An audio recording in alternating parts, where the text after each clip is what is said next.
Thank you, John.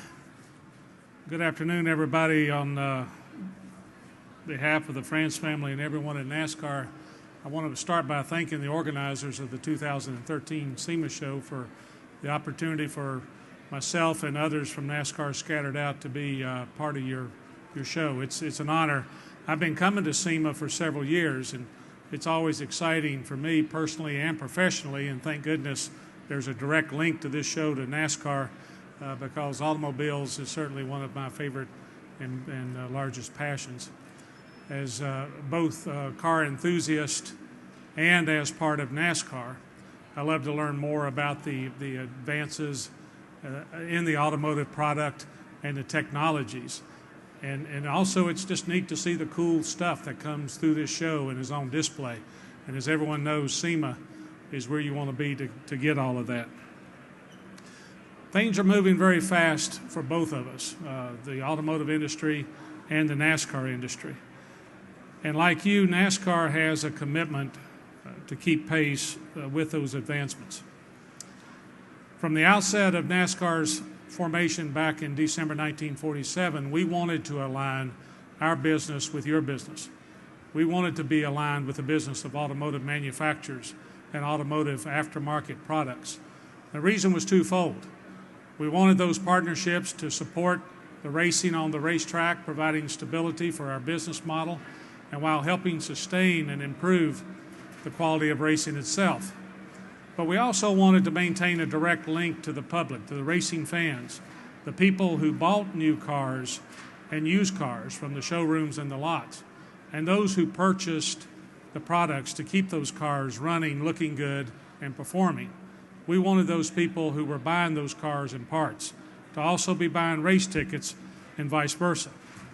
And that desire, of course, has not changed. The link that we have to the automotive industry and all that it encompasses is the backbone of NASCAR still today.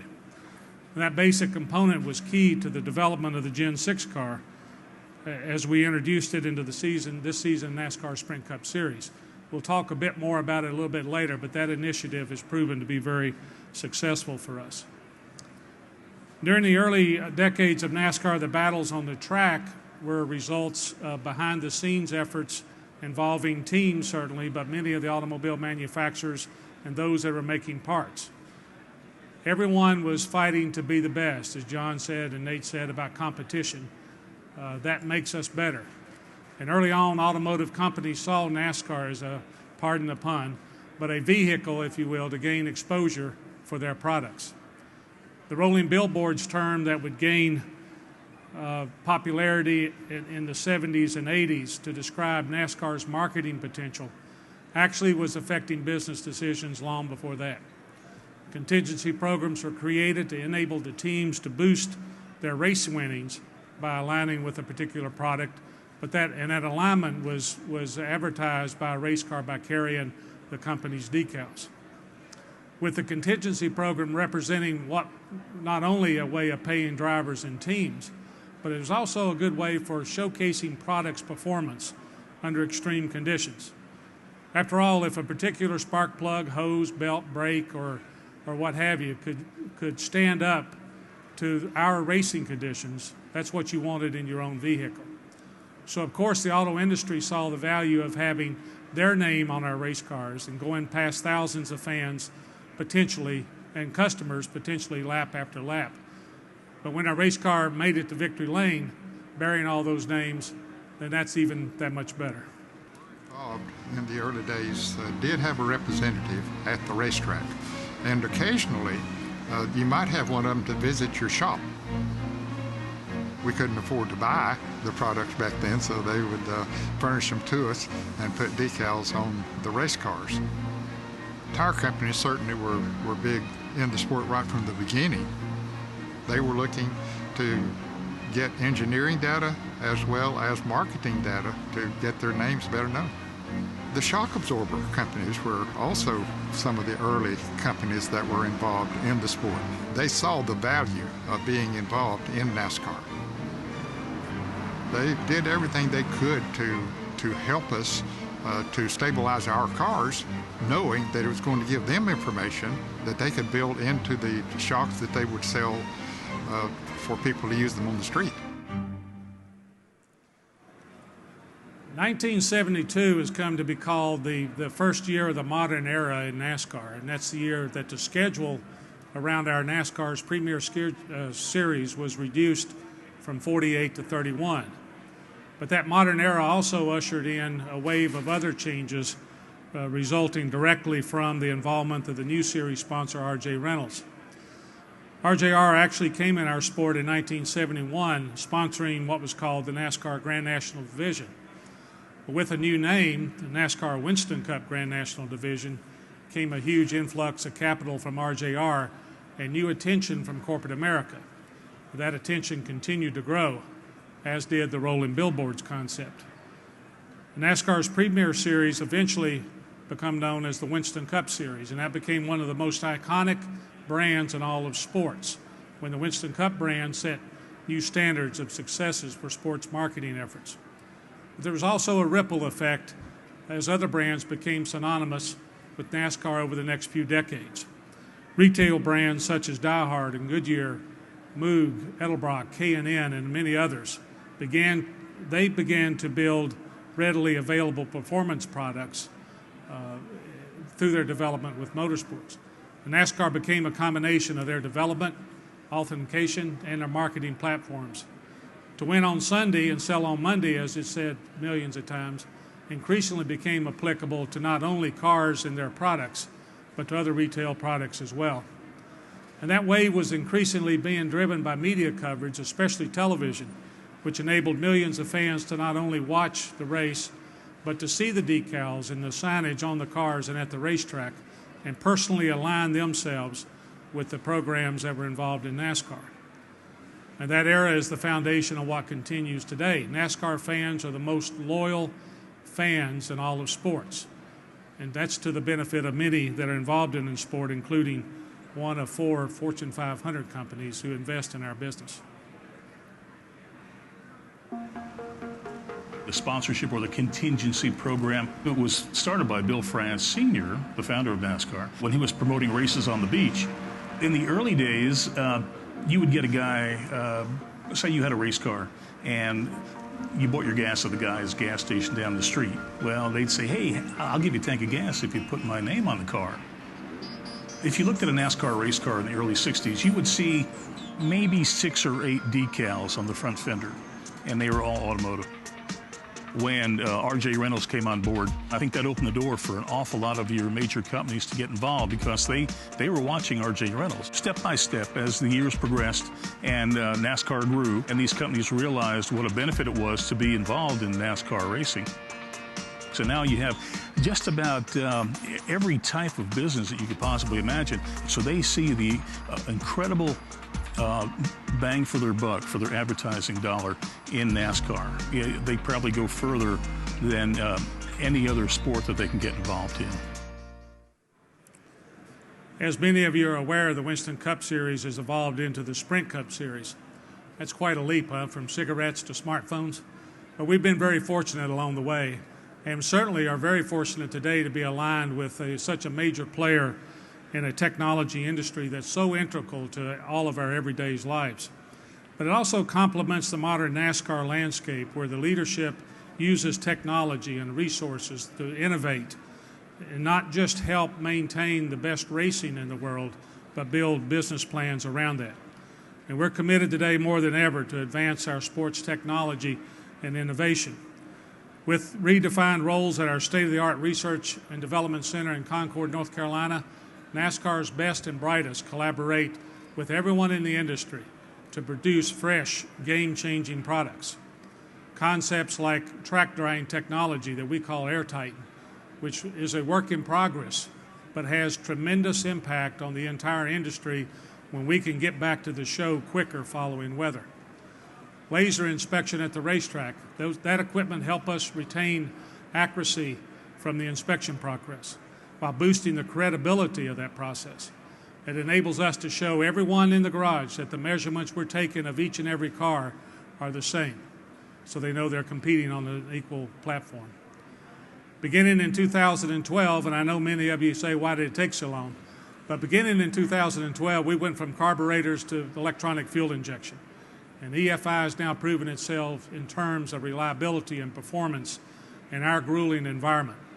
And several weeks ago, Dale Earnhardt Jr. supplied us a milestone by being the leader that day when we recorded the 1 millionth mile in NASCAR Sprint Cup Series with cars used in electronic fuel injection. And that milestone is even more significant because not once in those million miles did the brain of that EFI system, the electronic control unit, fail. Those parts are supplied by McLaren, and the computer chips are supplied by chip maker Freescale. In recent years, we went from using leaded racing fuel to unleaded and now a biofuel, Sunoco E15.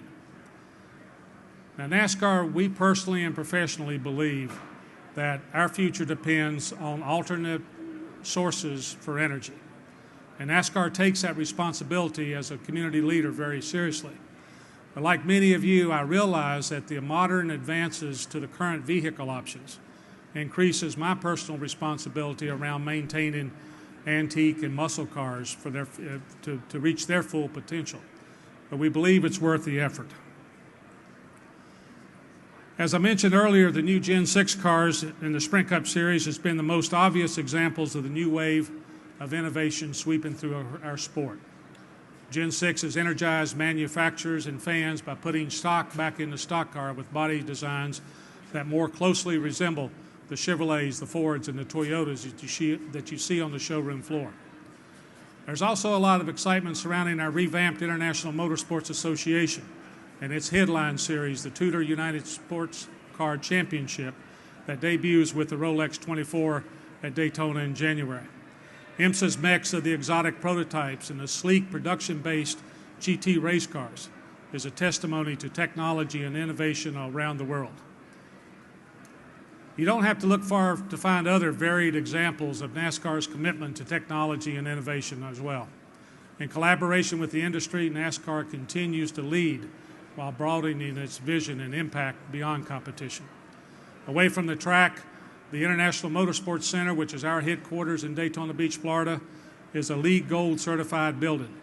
And our NASCAR Plaza in Uptown Charlotte is a LEED Silver certified building.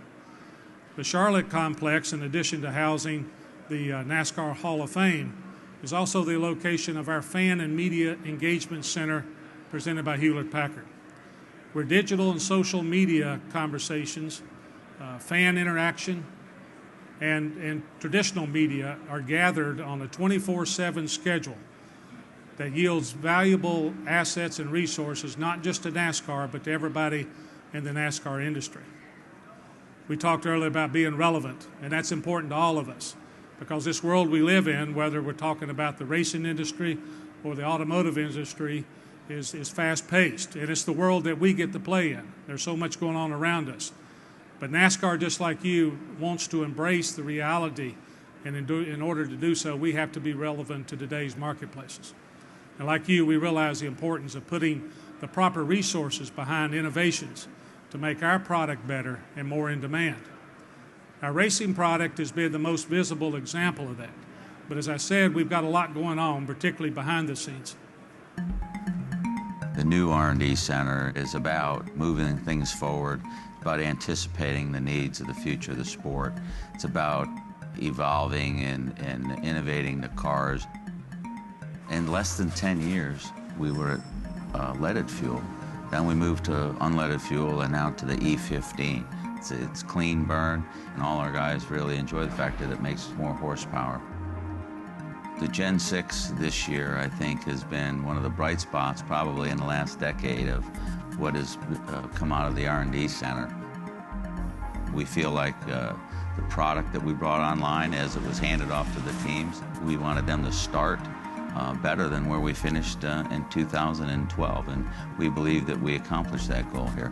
Technologies used to be developed in such a way that they'd be very focused, but now they can go in so many different ways, from inspecting a car to officiating a car on the track, to what is the car doing and what is the driver doing, what state and condition he is in. Technology implemented without people involvement to make sure it is seamless is not the way to do it. We have to make sure that we bring the people along with the technology.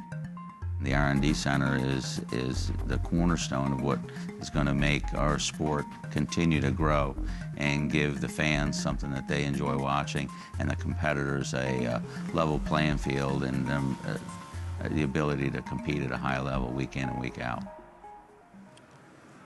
So from the racetracks we compete at, the drivers in victory lane, and the television networks that broadcast our events, I think it's clear to see that the face of NASCAR continues to evolve.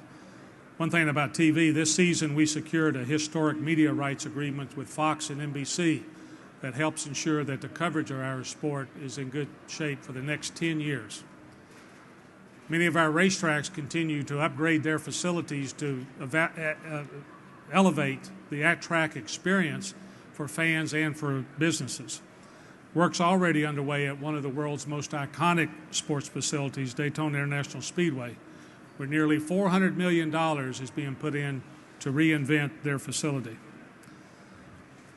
As a generation of top drivers are reaching the end of their career, we're going through another cycle where new faces begin to rise in NASCAR. Darrell Wallace Jr. and Kyle Larson are two examples, quite frankly, of NASCAR's diversity program. But outstanding second-generation drivers such as Austin and Ty Dillon, Chase Elliott, Jeb Burton, Ryan Blaney are also emerging for the future and the character of our sport. Yeah, many things are changing in this world, and certainly changing in NASCAR's landscape. But there's one thing that's not changing, and it should never. Our sport moves forward today fueled by our commitment to innovation, but we're also committed as ever to build credibility and increase exposure for NASCAR and those who partner with us. Building and improving reciprocal relationships that we're proud of and that work for us both is critical, just as they were back in the 50s when NASCAR was starting out. So as we strive for that credibility and that exposure, I invite each and every one of you to come to our races. Follow us on TV, on radio, through NASCAR.com, IMSA.com, Facebook, Twitter, because NASCAR's got a proud past and we got a boundless future. But both of those facts are linked to a lot of people in this room right now, and certainly to a lot of products that are on display in SEMA. And for that, we thank you. As I said earlier, it's an honor to be with you today. Can't say enough about the relationships that we've got with a lot of people in this industry for years, and hopefully for years to come. And it doesn't matter if it's Daytona or Road Atlanta. When we go race somewhere, we're heavily reliant on a lot of folks, and a lot of folks that are participating here the next 3 days are critical to that reliance. So thank you for that. John, we're going to take some questions.